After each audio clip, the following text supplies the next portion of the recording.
Wapenzi wangu na ndugu zangu, mashabiki zangu mlionimisi kuto kuniona tena katika filamu, nimewajia tena na video hii ili mimi na wewe tuwe kitu kizuri. One love.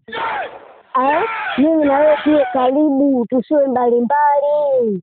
Tuwe tunawasiliana hata kama nikienda Zenchi, nikienda Dubai, nikienda Kigoma, Tanga, jiji la maraha, basi niweze kuwa karibu na wewe katika hali na mali.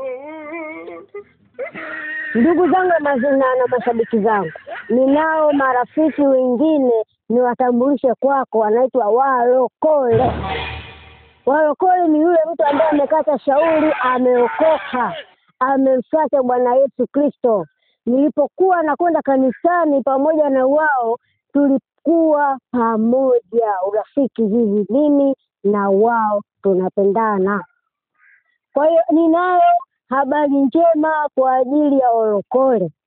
Ninaandaa programu hii, ninaandaa video hii kwa ajili ya mlokole ili upate mambo mazuri kutoka kwa mimi, msanii wa filamu ya Lost Sun, ninaitwa Morgan Ngogo. Yesu! Jina langu kamili ni la Biblia. Jina langu la Biblia ninaitwa Nikolausi, ninaitwa Nabii Nikolausi Mtakatifu. Nina habari njema, habari inayohusu na kuhusiana na mtu yule anayehukumiwa na kusemwa kwa sababu anapenda kula kitu kimoja tu, anakula mboga.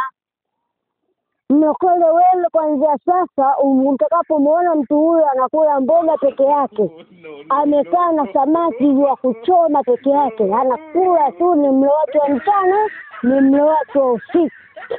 Ama anakula nyama choma, anafika mahali anakula manyama choma, hiyo ni mlo wake wa asubuhi, huyo mlo wake wa mchana, huyo mlo wake wa usiku.